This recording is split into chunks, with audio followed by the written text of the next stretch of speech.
He wasn't a cartel kingpin. He didn't flash gold or run with street gangs. On the surface, Paul O'Brien was just another man from Uxbridge, West London. But behind a string of fake freight consignments and encrypted handles, he moved like a ghost, quiet, invisible, and crucial. For years, O'Brien worked with some of Europe's most prolific traffickers, coordinating drug and cash shipments worth millions. His specialty, logistics. His downfall, trusting the wrong network.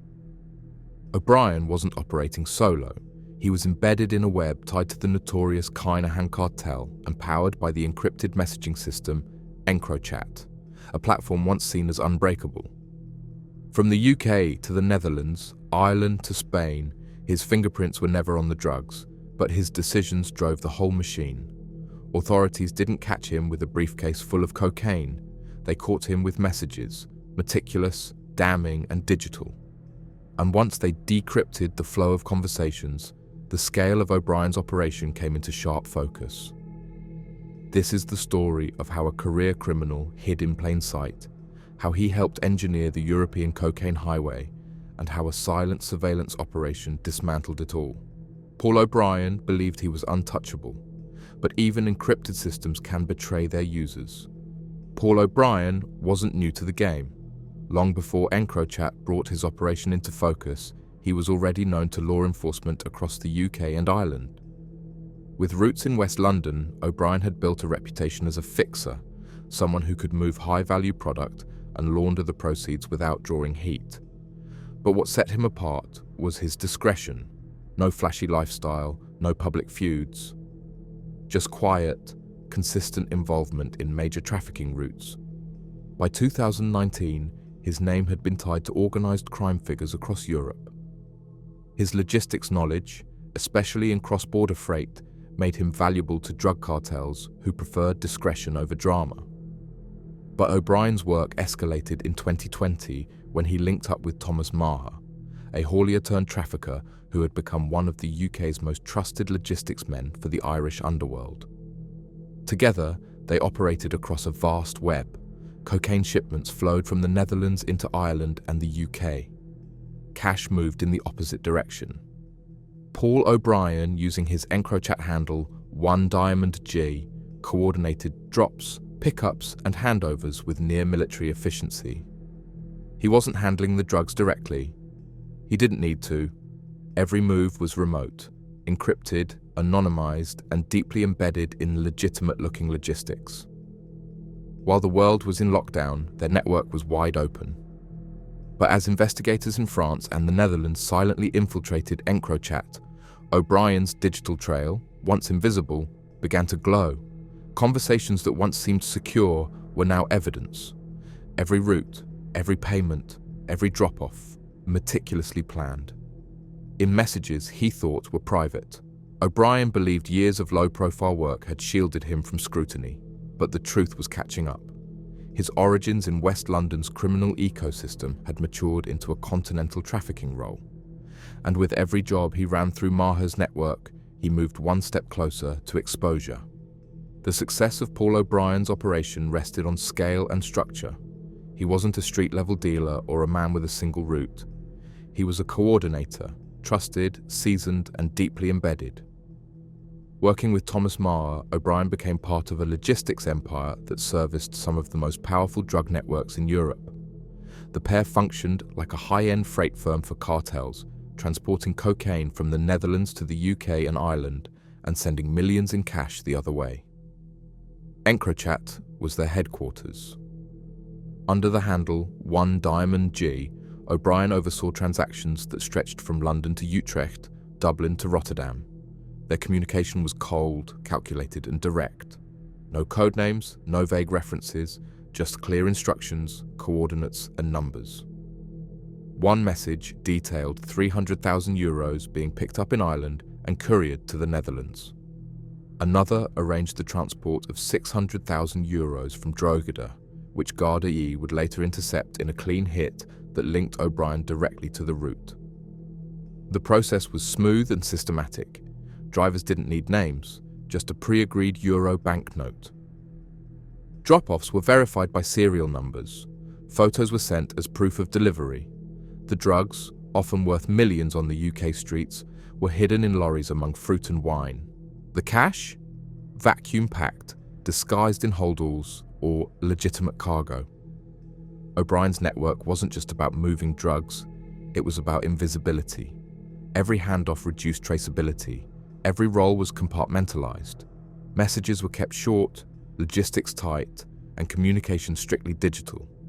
And through it all, O'Brien remained one layer removed, never at the scene, never on the phone directly. What made the system powerful also made it fragile. The very digital infrastructure they relied on, EncroChat, was no longer secure. While O'Brien moved cocaine and cash with confidence, investigators were inside the network, cloning his conversations in real time. What he thought was private strategy was actually a live confession. By the time law enforcement teams in France and the Netherlands cracked EncroChat's encryption in 2020, O'Brien's digital history read like an operations manual. And for every kilogram moved, for every six-figure sum delivered, there was now a message, a timestamp, and a trail. His network wasn't just exposed, it was archived. What made Paul O'Brien dangerous wasn't the volume of cocaine or cash he shifted, it was the control he exerted without ever needing to raise his voice or show his face. He wasn't just another link in the chain, he was a central cog in a highly efficient, multi-million-pound trafficking system. His power came from anonymity, strategy, and the trust placed in him by criminal elites. In the underworld, O'Brien was known for one thing: results. He didn't need to carry a weapon or run a crew on the streets. His muscle was coordination. While others scrambled to move product across borders, O'Brien made routes work that few could. Through EncroChat, he directed operations with military precision. One job saw a lorry and a car rendezvous near Utrecht in the Netherlands under his instruction. The exchange? A significant load of cocaine destined for UK streets valued at over £1 million. No slip-ups, no delays. That was the O'Brien reputation. In another example, he oversaw the handover of €300,000 in Ireland, cash belonging to his operation, ferried out for laundering. Just weeks later, he arranged another run, this time for €600,000. But the authorities were already watching. When Garda E swept in, 3 couriers were arrested and the full sums seized. It was a key turning point, one that proved O'Brien was more than a side player. He was central. But it wasn't just drugs and money that gave O'Brien his edge. It was the ability to stay invisible. No selfies with cash, no public slips. Even those working under him often didn't know his full role. He operated like a broker, a strategist, and a shadow. He understood border controls, customs loopholes, and trucking schedules across the continent. The calm he projected was calculated. His grip over logistics made him indispensable to partners like Maher, and by extension, the Kinahan cartel. He worked across organizations, loyal to the business, not to individuals. And as more shipments were successfully moved, his influence grew. Each successful handoff reinforced the belief that O'Brien was untouchable. Yet that control bred complacency. Believing in the myth of EncroChat's invincibility, he became less guarded. Messages grew bolder. Plans were outlined in full.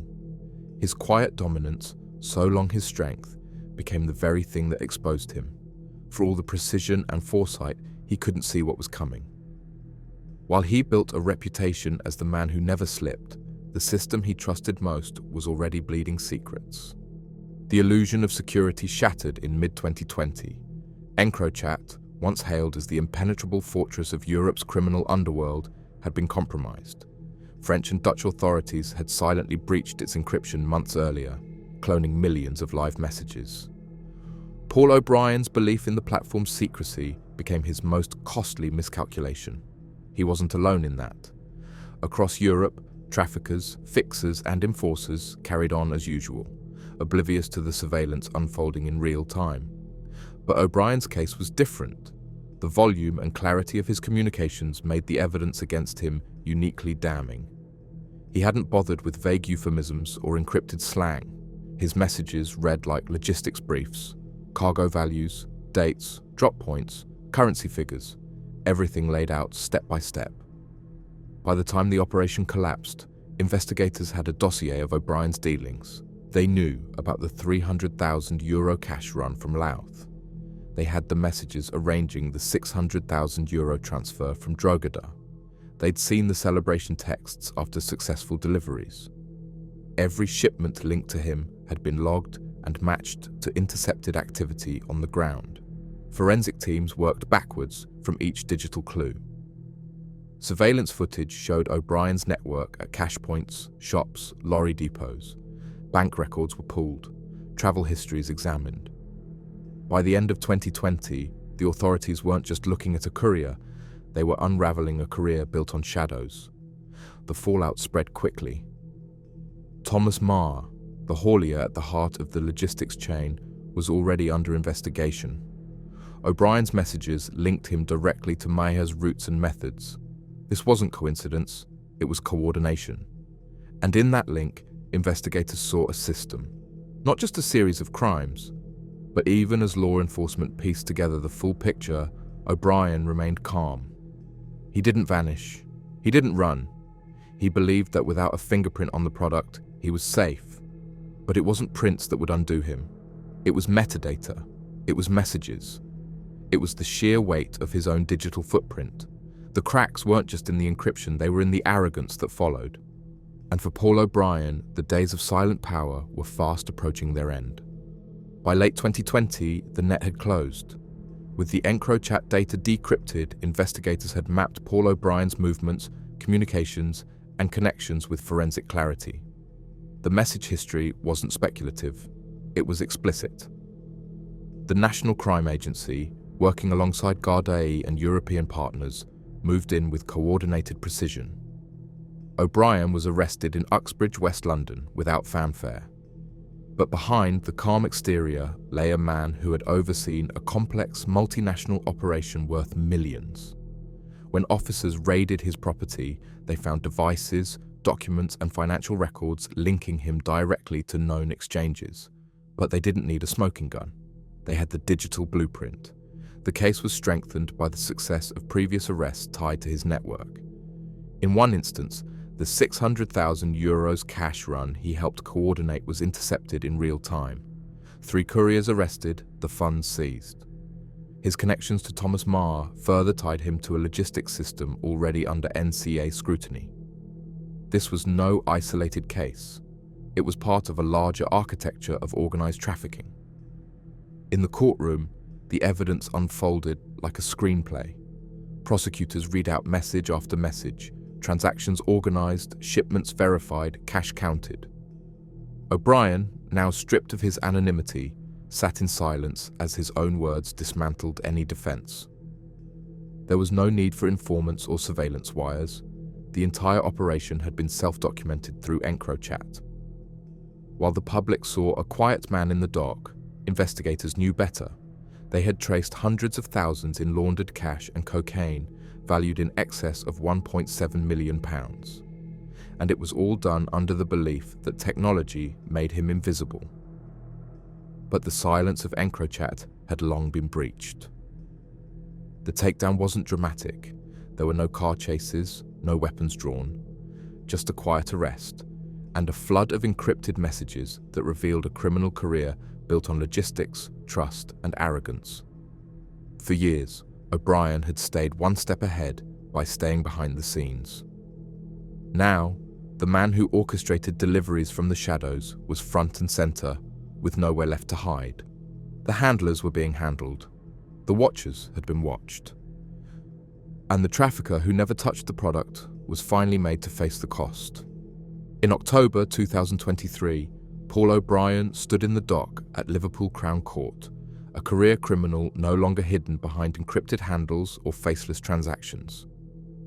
The courtroom was quiet, but the weight of the evidence spoke volumes. Over £1.7 million in cocaine and cash had been coordinated through his hands, not physically, but digitally, strategically, and repeatedly. His EncroChat handle, 1 Diamond G, had become synonymous with control, precision, and secrecy. But now, it was the very key to his downfall. Prosecutors laid out a timeline of criminal enterprise that was both broad and deeply structured. O'Brien had directed cross-border trafficking operations with near-military efficiency. Cocaine had been imported from the Netherlands into Ireland and the UK. Hundreds of thousands of euros had been moved back the other way, picked up in towns like Louth and Drogheda, then funneled into laundering routes under his direction. He didn't argue the case. With the decrypted messages detailing every aspect of his operation, a guilty plea was inevitable. He admitted conspiracy to import Class A drugs and conspiracy to transfer criminal property. But the scale of his involvement left little room for mitigation. The judge handed down a sentence of 21 years in prison. In sentencing, the judge described O'Brien as a pivotal figure in a highly organized international trafficking network. His role was not peripheral. He was central to the operation, coordinating high-value transactions and overseeing logistics that allowed vast quantities of Class A drugs to flow across borders undetected. The judge noted the trust placed in him by international cartels and the deliberate attempts to mask his role behind layers of digital anonymity. But anonymity had failed. EncroChat, once believed to be uncrackable, had become the prosecution's strongest witness. Every message, every photo, every transaction, captured, decrypted, and delivered in court with forensic accuracy. Beyond the sentence, O'Brien faces future restrictions. Financial recovery under the Proceeds of Crime Act looms. Monitoring and prevention orders are expected. The days of silent logistics are over. For the National Crime Agency, the conviction was another strike against the invisible networks that fuel Europe's drug trade. For O'Brien, it was the end of a long, quiet career built on encrypted confidence. Now, the man who thrived in silence will serve his time in full view.